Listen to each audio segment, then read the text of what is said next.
ابھی next Islam and modernism پر گفتگو کرنے کے لیے میں دعوت دیتا ہوں اپنے بہت ہی پیارے استاد محترم ڈاکٹر حافظ محمد زبیر صاحب کو کہ وہ آئیں اور اسلام اینڈ ماڈرنزم پر آپ سے خطاب کریں۔ ڈاکٹر حافظ محمد زبیر صاحب۔ ہم کو مصطفیٰ سے درد مندی کا زمانہ منتظر ہے۔ ان الحمد للہ نحمده ونستعینه ونستغفره اما بعد فاعوذ باللہ من الشیطان الرجیم بسم اللہ الرحمن الرحیم یا ایہا الذین آمنوا لا تکونوا کالذین نسوا اللہ فانساہم انفسہم۔ اہل ایمان، ان لوگوں کی مانند مت ہو جانا جنہوں نے اللہ کو بھلا دیا تو اللہ نے انہیں ان کا اپنا آپ بھی بھلوا دیا۔ روایت اور جدیدیت ہمارا موضوع ہے۔ کہا یہ جاتا ہے کہ 16ویں صدی تک کا جو زمانہ ہے یہ روایت کا زمانہ تھا، اس کے بعد ماڈرنٹی آ گئی، پھر 20ویں صدی کی آخری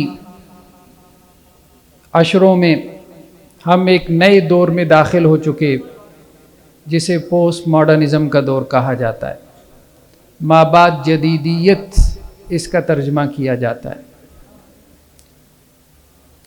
انسان کے روایتی دور میں بھلے وہ فلاسفی ہو، بھلے وہ ایسٹرونومی ہو، بھلے وہ ریلیجس اسٹڈیز کا ڈسپلن ہو، انسان کی تمام تعلیم اور تحقیق صرف ایک موضوع کے اوپر فوکس تھی اور وہ تھا خدا۔ فلاسفی میں بھی کریٹر کی باتیں ہو رہی تھی۔ آپ ساکریٹیز کو اٹھا کے دیکھ لیں، پلیٹو کو اٹھا کے دیکھ لیں، ارسطو کی فکر اٹھا کے دیکھ لیں، سب خدا کی بات کرتے نظر آتے ہیں اپنے اپنے انداز میں۔ مین میڈ ریلیجنز کو اٹھا کے دیکھ لیں، وہ سیمیٹک ریلیجنز ہوں، آسمانی ادیان ہوں، یہودیت ہو، کرسچینٹی ہو، اسلام ہو، یا ہندو مت ہو، بدھ مت ہو، سکھ مت ہو، سب کس کی بات کر رہے ہیں؟ خدا کی بات کر رہے ہیں۔ تو خدا جو ہے، جب تک ہم ایک روایتی دور میں تھے تو خدا پوائنٹ آف ڈسکشن تھا، خدا موضوع بحث تھا، لوگ خدا کے بارے میں گفتگو کر رہے تھے۔ پھر انلائٹمنٹ آ گئی، رینیسنس آ گیا، ویسٹ کے اندر تحریکیں چلیں، جدیدیت کی طرف لوگ جانے لگے، روایت کو تانے دینے لگے کہ مذہب نے ہماری پروگرس کے اندر رکاوٹیں ڈال رکھی ہیں، مذہب کو ہمیں چھوڑنا پڑے گا، کب تک ہم خدا کو موضوع بحث بنائے رکھیں گے؟ تو اس کے بعد سے جدیدیت کا دور شروع ہوا۔ جدیدیت کے دور میں انسان کی تحقیق کا سب سے بڑا موضوع خود حضرت انسان رہا۔ یعنی روایت کے اندر تو تحقیق کا سب سے بڑا موضوع خدا تھا، لیکن خدا کو ماڈرنسٹ فلسفیوں نے مار دیا۔ نیتشے کا وہ جملہ بہت معروف ہوا کہ گاڈ از ڈیڈ۔ جب وہ پہاڑی کے اوپر اس نے مراقبہ کیا، میڈیٹیشن کی، اور پہاڑی سے اتر کے جب اس نے اپنے وہ الہامات جو اس کے اوپر ہوئے تھے اس نے جب ان کو مرتب کیا، تو اس کا یہ جملہ ویسٹرن فلسفی کے اندر بہت فیمس ہوا، اور آپ یوں کہہ لیں کہ جی ایک کوٹیشن بن کے نقل ہوتا رہا کہ گاڈ از ڈیڈ، خدا مر چکا ہے، اب اس کے بعد خدا ہمارے ہاں موضوع بحث نہیں رہے گا۔ انسان، حضرت انسان موضوع بحث بن گیا۔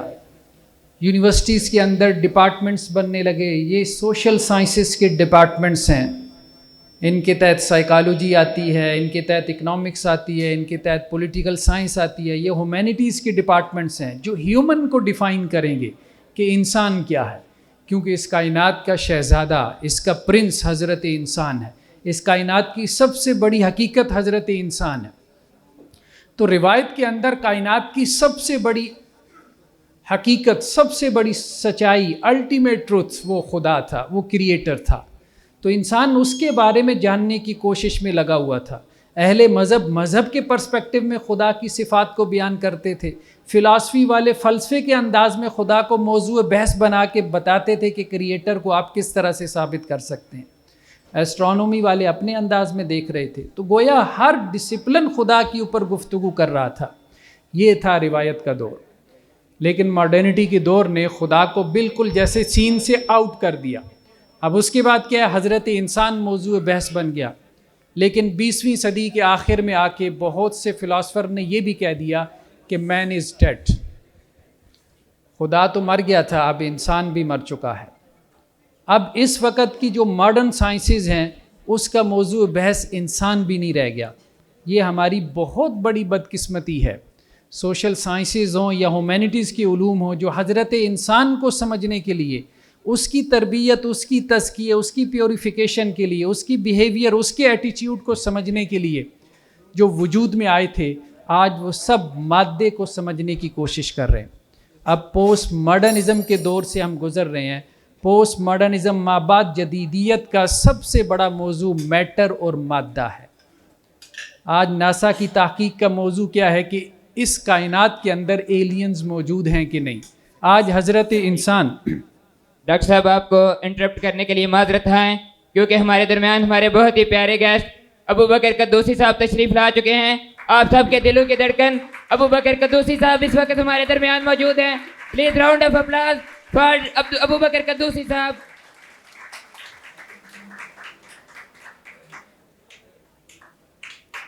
ہم آپ کے بہت ممنون ہیں کہ آپ ہمارے درمیان تشریف لائے. اجالے کی طرف آؤ, شہر کا نور بن جاؤ, اجالے کی طرف آؤ. سر بہت بہت شکریہ. صرف ایک منٹ بات کریں. السلام علیکم ورحمۃ اللہ. دوران تقریر آنا میں مناسب نہیں سمجھتا, اور مجھے جو ہمارے میزبان ہیں انہوں نے مجھے کہا تھا کہ جی دوران تقریر ہم نہیں لے کے جائیں گے آپ کو, لیکن میں ڈاکٹر صاحب کو سننا چاہ رہا تھا. تو میں نے کہا جی میں سننا چاہ رہا ہوں, وغیرہ میں اخلاقی طور پہ سمجھتا ہوں اچھی بات یہ ہوتی ہے کہ ایک مقرر گفتگو کر رہا ہے تو درمیان میں دوسرا لیڈر آ جائے.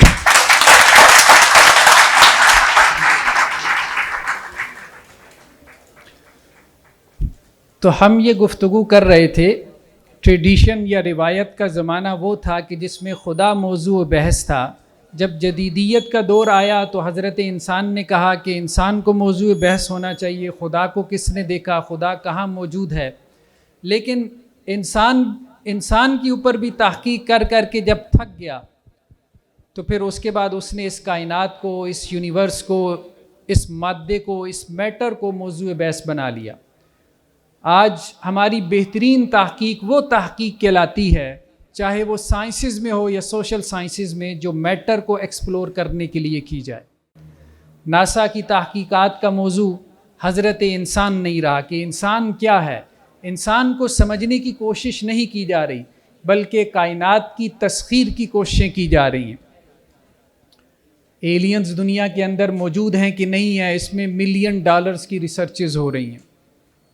انوائرمنٹل سائنسز کے ڈپارٹمنٹس کھول رہے ہیں انسان. مطلب سب سے پہلے تو ہم نے خود اس کائنات کو کرپٹ کیا, اس پلینٹ ارتھ کو ہم نے کرپٹ کیا. ہم کہتے ہیں انڈسٹریل ایج آ گیا تو بڑی ترقی آ گئی. انڈسٹریل ایج نے ترقی تو جو دینی تھی سو دی. صرف سمندر کے اندر پاکستان کے سائز کا گاربیج اس وقت موجود ہے, جسے آپ کوڑا کرکٹ کہتے ہیں. وہ کوڑا کرکٹ کیا ہے؟ یہ آپ کے شاپنگ بیگ ہیں, یہ جو سیڑھیاں ہیں, اسی طرح سے مطلب وہ جو پلاسٹک کا میٹیریل, ٹھیک ہے, جو انسانوں نے پیدا کیا انڈسٹریل ریولوشن کے نتیجے میں. اب وہ سب ہم نے کیا کیا کہ سمندر میں اس کو بھیج دیا. ہم نے سمندر کو آلودہ کر دیا. فیکٹریوں نے جو ہے وہ اپنے کیمیکلز نکالے, ہم نے اپنے آبی ذخائر کو آلودہ کر دیا. فیکٹریوں نے دھواں چھوڑا, ہم نے اپنی فضا کو آلودہ کر دیا. آج سے 1-2 نسلیں پہلے, یعنی ہمارے جو دادا جان کی نسلیں تھیں, اگر ان کو کوئی شخص یہ کہتا کہ عنقریب وہ وقت آنے والا ہے کہ جب لوگ پانی خرید کر پیا کریں گے, تو ہمارے دادا جان اس کے اوپر ہنستے کہ دنیا میں وہ وقت بھی آنا ہے کہ ہم پانی خریدا کریں گے. اور آج ہر ٹیبل کے اوپر خریدا ہوا پانی پڑا ہوا ہے. آج چائنا کے اندر ہم دیکھتے ہیں کہ جس طرح ہمارے ہاں بوٹلز میں پانی تقسیم ہو رہا ہے, جسے ہم کہہ رہے ہیں کہ جی صاف ستھرا پانی, وہاں پہ فریش ایئر ٹن پیکس میں بکتی ہے. آج اگر یہ بات کہی جائے کہ عنقریب وہ زمانہ آنے والا ہے جب آپ میں سے ہر ایک کے ہاتھ میں فریش ایئر کا ایک ٹن پیک ہوگا, تھوڑی دیر بعد وہ اس سے انہیل کرے گا، کیونکہ اس کے ارد گرد کی فضا اتنی پولوٹڈ ہو چکی ہوگی کہ اس کے لیے اس میں سانس لینا دشوار ہو جائے گا، تو لوگ ہنسیں گے۔ لیکن ترقی کے نام پہ ہم اسی طرف سفر کر رہے ہیں۔ آج بڑی بڑی سپر پاورز کا موضوع کیا ہے؟ Environmental sciences. انوائرمنٹ چینج ہو رہا ہے، برفیں پگھل رہی ہیں، پانی کا درجہ حرارت بڑھ رہا ہے، گلوبل وارمنگ ہو رہی ہے، یہ پلینٹ ارتھ رہنے کے لائق نہیں رہ رہا، ہم نے مارس کے اوپر جانا ہے، ہم نے دوسرے پلینٹ کا سفر کرنا ہے۔ تو اللہ سبحانہ و تعالیٰ اسی بات کی طرف اشارہ کرتے ہیں، ظہر الفساد فی البر والبحر بما کسبت ایدی الناس۔ تمہاری سائنسز نے، تمہاری ٹیکنو سائنس نے، تمہارے سوشل سائنسز نے کیا کیا؟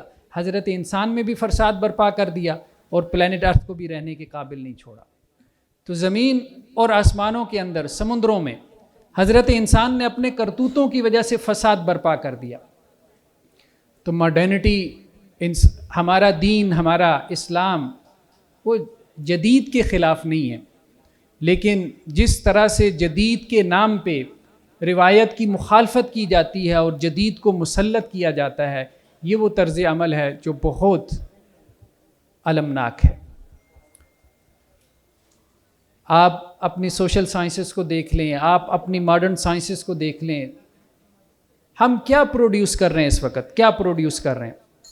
آپ کے سارے علوم اس بات کے اوپر لگی ہوئی ہیں کہ دوسرے کی گردن کے اوپر پاؤں رکھ کے کیسے آپ نے اپنا قد اونچا کرنا ہے، یہ سب کچھ آپ کو سکھایا جاتا ہے۔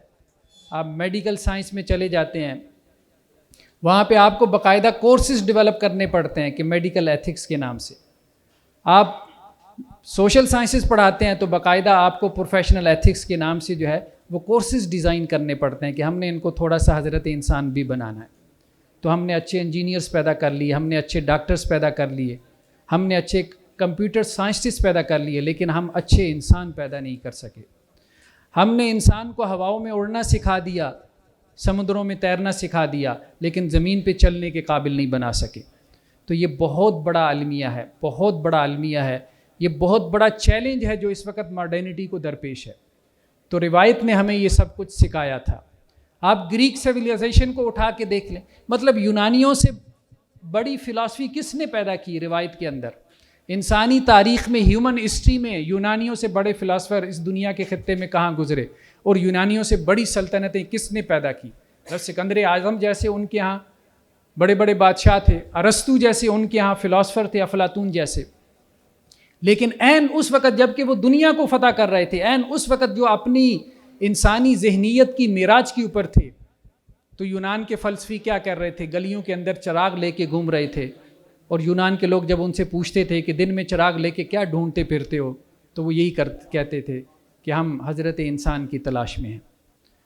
تو ترقی جو ہے، ترقی آپ کو سب کچھ عطا کر دیتی ہے، لیکن آپ سے آپ کی انسانیت چھین لیتی ہے۔ یہ وہی چیز ہے جس کو قرآن مجید نے ان الفاظ میں اس کی طرف ہماری توجہ دلائی، یا ایھا الذین آمنوا لا تکونوا کالذین نسوا اللہ فانساہم انفسہم۔ اہل ایمان ان لوگوں کی مانند مت ہو جانا جنہوں نے اللہ کو بھلا دیا۔ اللہ کو بھلا کے آپ نے اپنے آپ کو موضوع تحقیق بنا دیا، اللہ کو بھلا کے آپ مادے کے پیچھے پڑ گئے، مادے کو آپ نے موضوع تحقیق بنا لیا، اللہ نے آپ کو اپنا آپ بھی بھلوا دیا۔ آج انسان اپنے آپ سے غافل ہے، اپنے آپ سے غافل ہے، اپنی حقیقت سے غافل ہو چکا، اپنے مقام اور مرتبے سے غافل ہو چکا۔ میں کالج سے نکلا تو میں نے دیکھا کہ ایک نوجوان جو ہے اس کے ہاتھ میں ایک گیند ہے اور ایک کتا اس نے پالا ہوا ہے، وہ گیند پھینکتا ہے اور کتا دوڑ کے جاتا ہے، اس گیند کو اپنے منہ میں پکڑ کے واپس لے آتا ہے۔ تو میرے ساتھ ایک دوست بھی تھا، اس نے ایک جملہ کہا، 20 برس ہو گئے، 22 برس ہو گئے، مجھے وہ جملہ نہیں بھولتا۔ اس نے کہا کہ دیکھو، اللہ نے ہر انسان کو اس کی حیثیت کے مطابق ایک کام پہ لگا دیا۔ اللہ کی نظر میں اس کی یہی حیثیت تھی کہ یہ کتے کی خدمت کرے۔ اب آپ کا ماڈرن انسان کر کیا رہا ہے مجھے بتائیں؟ کوئی گاڑی کی خدمت پہ لگا ہوا ہے، صبح صبح اٹھتا ہے بس اس کی خدمت پہ لگ جاتا ہے، کوئی کتے کی خدمت پہ لگا ہے، کوئی بلیوں کو پالنے میں لگا ہوا ہے۔ مطلب یہی ہے نا، آپ کیا ہے؟ تو انسان اس قابل بھی نہیں رہ گیا کہ اپنے آپ پہ توجہ کرے، انسان اس قابل بھی نہیں رہ گیا کہ اپنے جیسے انسانوں سے ہمدردی کے دو بول سکے۔ اب اللہ سبحانہ و تعالیٰ نے اسے جانوروں کی خدمت پہ لگا دیا، جسے اللہ نے اس کی خدمت کے لیے پیدا کیا تھا وہ ان کی خدمت پہ لگ گیا۔ یہ ہے ماڈرنٹی کا نتیجہ. اسلام ماڈرن کے خلاف نہیں ہے، ماڈرن کے خلاف نہیں ہے، لیکن ماڈرنٹی کو جس طرح سے قبلہ بنایا گیا، ماڈرنٹی کو جس طرح سے قبلہ بنا کے اسلام کو ماڈرنائز کرنے کی کوششیں کی گئیں، آپ نے نماز کو ایکسرسائز کی متبادل قرار دے دیا ہے. مطلب نماز کس لیے تھی؟ ان تعبد اللہ کأنک تراہ، کہ تم ایسے اللہ کی عبادت کرو جیسے تم اللہ کو دیکھ رہے ہو یا اللہ تمہیں دیکھ رہا ہے. نماز کے اندر وہ احسان کی کیفیت پیدا ہو، اللہ کے ساتھ تمہارا ایک تعلق ڈیولپ ہو. تو جب یہاں ہمارے یہاں ماڈرنٹی آئی تو ہم نے اس میٹیریلسٹک اپروچ کے تحت ہر چیز کو ماڈرنائز کرنا شروع کر دیا. ہم نے اللہ کو بھی مادے کے تناظر میں دیکھنا شروع کر دیا، حالانکہ چاہیے یہ تھا کہ ہم مادی دنیا کو اسلام کے تناظر میں دیکھتے، ہم مادی دنیا کو اسلامک پرسپیکٹیو میں دیکھتے اور اس مادی دنیا کو اسلامائز کرتے، سوشل سائنسز کو اسلامائز کرتے. لیکن ماڈرنائزیشن کیا ہے کہ آپ نے ریلیجس اسٹڈیز کو ماڈرنائز کر دیا. نماز آپ کو ایکسرسائز لگتی ہے، روزہ آپ کو لگتا ہے کہ فٹنس کا ایک بہترین ذریعہ ہے، ٹھیک. حج آپ کو لگتا ہے کہ نیٹ ورکنگ کی جو ہے وہ ایک بہترین جگہ ہے جہاں پوری دنیا سے لوگ آتے ہیں، بس ملاقاتیں ہوں گی، وہ جیسے پروفیشنل لوگ ہیں، ٹھیک ہے. قربانی کیا ہے؟ یہ ایک معاشی سرگرمی ہے. زکوٰۃ کیا ہے؟ اس سے جو ہے وہ ایک معاشی جو اب زکوٰۃ قرآن مجید جب اس کا تذکرہ کرتا ہے تو کہتا ہے کہ یہ پرسنالٹی ڈیولپمنٹ کے لیے بہت ضروری ہے. جب تک تمہارے دل میں مال کی محبت ہے، اس کو کھرچ کھرچ کے نکالو گے نہیں، اس وقت تک تمہاری پرسنالٹی کی ریکنسٹرکشن نہیں ہو سکتی. تو ہم نے ماڈرنٹی کو اپنے اوپر سوار کر کے اپنے اسلام کا جو پورا پرسپیکٹیو تھا، جو روایتی پرسپیکٹیو تھا، اس کو بھی ہم نے تبدیل کر دیا. تو ہمیں اپنی روایت کے ساتھ جوڑنا ہے، ہم نے روایت کے ساتھ جو ہے وہ اپنا تعلق مضبوط کرنا ہے. یقین مانیں آپ کی یونیورسٹیوں میں اس وقت ایجوکیشن ایجوٹینمنٹ بن گئی ہے. آپ کا اسٹوڈنٹ کسٹمر ہے اور آپ کا ٹیچر ایک سیلز مین کی حیثیت رکھتا ہے، اور جب تک وہ جوکر بن کے کلاس کے اندر دکھائے نا تو کلاس جو ہے اس کا وہ مطلب اسٹیمنا ختم ہو جاتا ہے، 10 منٹ سے زیادہ وہ اس کی بات نہیں سن سکتی ہے. تو اب ایجوٹینرز ہیں ہمارے یہاں ٹیچر کیا ہے؟ ایجوٹینر ہے. وہ ایجوکیشن کے نام پہ جو ہے وہ جوکر بن کے کلاس کے اندر چٹکلے چھوڑتا ہے، لطیفے سناتا ہے تاکہ 2-4 باتیں اس کی سن لیں. تو یہ کیا؟ یہ ایجوکیشن ہو رہی ہے. ہر ڈسپلن کا ہم نے بیڑا غرق کر دیا، ہر ڈسپلن کا بیڑا غرق کر دیا ہے. ہم نے اپنے سوشل سیٹ اپ کو ہم نے تباہ و برباد کر دیا ہے. تو مطلب صرف یہ نہیں کہ ہم نے ایجوکیشن کا بیڑا غرق کیا، ہم نے ریسرچ کا بیڑا غرق کیا. ریسرچ کو آپ دیکھ لیں، مطلب جو لوگ ریسرچ سے وابستہ ہیں، میرا تو اس کے ساتھ کچھ تعلق ہے، بڑی بڑے پبلشنگ ہاؤسز ہیں، ٹھیک ہے، وہ بڑے بڑے ریسرچ جرنلز پبلش کر رہے ہیں. پروفیسروں نے اپنے آرٹیکل چھپوانے ہیں، ٹھیک ہے، کیونکہ انہیں ترقی حاصل کرنی ہے، انہیں 17 سے 18، 18 سے 19، 19 سے 20 اس اسکیل کے اندر جانا ہے. اور یونیورسٹیز کو کیا چاہیے؟ انہیں زیادہ سے زیادہ ریسرچ چاہیے، کیوں انہوں نے رینکنگ میں آگے آنا ہے، ٹھیک ہے. تو وہ پروفیسروں کو دباؤ ڈالتے ہیں کہ ہم آپ کو اگلے اسکیل میں لے کے جائیں گے، آپ ریسرچ پبلش کریں. پروفیسر جو ہے وہ کیا کرتے ہیں؟ وہ اب اسی قسم کی آرٹیفیشل قسم کی جو ہے وہ ریسرچ پبلش کرنے میں لگی ہوئی ہیں. مطلب 1000 میں سے کوئی ایک آدھا مقالہ جو ہے وہ کام کا نکلتا ہے. تو ہر ڈپارٹمنٹ کا ہم نے جو ہے وہ بیڑا غرق کر دیا، ہر ڈپارٹمنٹ کا. کیپٹلسٹک جو سرمایہ دارانہ جو سوچ ہے وہ ہر جگہ پر چھائی ہوئی ہے، ہر جگہ پہ. آپ کی ایجوکیشن میں بھی بڑی بڑی یونیورسٹیاں اس وقت بڑی بڑی بزنس امپائر بن چکی ہیں. وہ جو انسان کبھی کائنات کی مخفی قوتوں کو تلاش کرنے کا مقصد حیات رکھتا تھا کہ علم کا مقصد اس کے نزدیک کیا تھا، کہ اس کے اندر ایک تجسس تھا، سسپنس تھا، وہ کائنات کے رازوں تک جو ہے وہ رسائی چاہتا تھا. تو اب اس کا سب سے بڑا مقصد کیا ہے؟ کیپٹل ہے، انکم ہے، اتھارٹی ہے، پاور ہے. یہ سب اس کی زندگی کے مقاصد ہے. اور یہ سب مطلب ایجوکیشن کا سیکٹر لے لیں، کوئی بھی سیکٹر آپ لے لیں، اس میں یہ سب ہے. سوشل لائف کو ہم نے تباہ کر دیا. جس کے آپ کہیں کہ جی محلے میں، اس کی گلی میں جس کے 2 دوست نہیں ہیں، فیس بک کے اوپر اس کے 2000 دوست ہیں. یہ صورتحال ہماری بن چکی ہے. پہلے کسی کے ہاں جاتے تھے تو ہم پوچھتے تھے کہ بچوں کے کیا حال احوال ہیں. اب کسی کے ہاں جاتے ہیں تو سب سے پہلے پوچھتے ہیں کہ وائی فائی کا پاسورڈ کیا ہے، ٹھیک ہے. تو مطلب ہمارا سوشل ریلیشن شپ ہم نے اس کو تباہ کر دیا. کوئی سوشل ریلیشن شپ رہ ہی نہیں گیا. گھروں کا ماحول کیا بن گیا ہے کہ ایک ہی کمرے کے اندر بیٹھے ہیں، ایک طرف اماں بیٹھی ہوئی ہے، اس کے ہاتھ میں آئی فون ہے، ابا بیٹھے ہیں وہ لیپ ٹاپ کے سامنے بیٹھے ہیں، ایک بچے نے ٹیبلٹ پکڑی ہوئی ہے، دوسرا کمپیوٹر کے سامنے بیٹھا ہوا ہے. آدھے گھنٹے کے بعد ایک دوسرے کو نظر اٹھا کے دیکھ لیتا ہے. بس یہ ہمارا ایک دوسرے کے ساتھ تعلق رہ گیا. میں وہ اسلام آباد سے لاہور آنے کے لیے بس میں سوار ہوا، پبلک ٹرانسپورٹ میں، تو میرے ساتھ والی سیٹ پہ ایک نوجوان بیٹھا. جب وہ بیٹھا تو آپ نے دیکھا ہوگا جو اچھی ہمارے ہاں ٹرانسپورٹ ہے تو اس کے پیچھے ایک چھوٹی سی ٹیبلٹ لگی ہوتی ہے, تو اس نے وہ ٹیبلٹ آن کی. یہ تو ایک نارمل ایکٹیویٹی تھی. اب بچے نے 4-5 گھنٹے کا سفر کرنا تھا تو اس نے وہ ٹیبلٹ آن ہی کرنی تھی, اس میں کوئی مووی شووی چلانی تھی. لیکن اس کے بعد اس نے کیا کیا, اپنے بیگ سے جو ہے وہ لیپ ٹاپ نکالا, تو اس نے لیپ ٹاپ بھی آن کر لیا. اب مجھے یہ لگا کہ یہ ٹیبلٹ دیکھے گا یا لیپ ٹاپ دیکھے گا, لیکن میرے لیے حیرانگی کی بات اس وقت تھی کہ جب اس نے اپنا موبائل فون بھی نکال لیا. تو اس پہ مجھے ذہن میں آئی یہ بات کہ اب یہ سکرین و سکرین ہو گیا ہے یعنی اس کے سامنے 3 سکرینیں آ گئی ہیں, تو ہم نے سکرین کے ساتھ رشتہ جوڑ لیا. یقین مانے ہمارے 60 سال کے بوڑھے کو سجدے میں وہ توجہ حاصل نہیں ہوتی, 2 سال کے بچے کو سکرین میں حاصل ہوتی ہے. یعنی 1-2 سال کا بچہ جس طرح سے سکرین کو آنکھیں پھاڑ پھاڑ کے دیکھ رہا ہوتا ہے, وہ ہمارے 60 سالہ بوڑھے کو 60 سال کی نماز پڑھنے کے باوجود وہ توجہ اسے نماز میں حاصل نہیں ہو پا رہی. یہ ماڈرنٹی کے چیلنجز ہیں. ٹھیک ہے, آپ کا ایجوکیشن کا سسٹم نظام تباہ ہو چکا, آپ کی سوشیالوجی تباہ ہو چکی, آپ کا سوشل سیٹ اپ جو ہے وہ تباہ ہو چکا, کچھ بھی نہیں رہ گیا. حضرت انسان کے پاس کچھ بھی نہیں رہ گیا. تو توجہ کرنے کی ضرورت ہے کہ ہم اپنے دین کے ساتھ جوڑیں, ہم اپنے ویلیوز کے ساتھ جوڑیں, ہم اپنی دینی اخلاقیات کے ساتھ جوڑیں, ہم اپنے دین کی طرف رجوع کریں. تو تبھی ہم اس فتنے سے. بس آخر میں ایک حدیث, جو آج ہی ہم نے دجال کے اوپر ایک پروگرام کیا, بس اس حدیث کے ساتھ میں اپنی بات کو مکمل کرتا ہوں. ہمارا یہ ٹاپک چل رہا تھا کہ دجال کے ظہور سے پہلے کیا ایونٹس ہوں گے جن کا حدیثوں میں تذکرہ ہے. آپ صلی اللہ علیہ وسلم نے 2 فتنوں کا تذکرہ کیا, فتنۃ الاحلاس, فتنۃ الدہیمہ. صحابی نے پوچھا جی فتنۃ الاحلاس کیا ہے؟ آپ صلی اللہ علیہ وسلم فرمایا قتل اور بھاگ دوڑ. قتل و غارت بہت زیادہ ہو جائے گی اور لوگ بھاگیں گے, دوڑیں گے.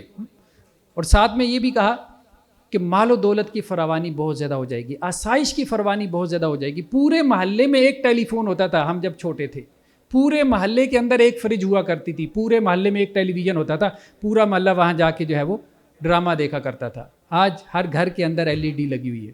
ٹھیک ہے, جو فقیر اور بھکاری ہے اس کے پاس بھی ATM ہے. ٹھیک ہے, مطلب اتنی فراوانی مال و دولت کی ہو چکی ہے. اس کے بعد آپ صلی اللہ علیہ وسلم نے کیا فرمایا, فتنۃ الدہیمہ, تاریکی فکری کنفیوژن کا دور ہوگا, انٹلیکچوئل کنفیوژن کا دور ہوگا. سوشل میڈیا نے یہی تو پیدا کیا ہے. اور آپ صلی اللہ علیہ وسلم فرمایا اس کے بعد کیمپس بنیں گے, مسلمانوں کے اندر 2 کیمپس بنیں گے, ایک اہل ایمان کا کیمپ ہوگا, دوسرا اہل نفاق کا. ایک وہ ہوں گے جو شعوری سطح پہ اپنے دین کے ساتھ جڑے ہوئے ہوں گے, اور ایک وہ ہوں گے جو منافقت کے ساتھ دین کا ٹیگ انہوں نے لگایا ہوگا. اندر سے پتہ نہیں وہ کیا ہیں, ایتھیسٹ ہیں, لبرل ہیں, فیمنسٹ ہیں, ماڈرنسٹ ہیں, پتہ نہیں کیا ہے. دین کا نہ انہیں کوئی شعوری تعلق ہے دین کے ساتھ, نہ کوئی جذباتی وابستگی ہے. مسلمان ہونے کا ایک رسمی ٹیگ لگا ہوا ہے, تو وہ لگا کے چلتے رہیں گے منافقانہ ایٹیچیوڈ کے ساتھ.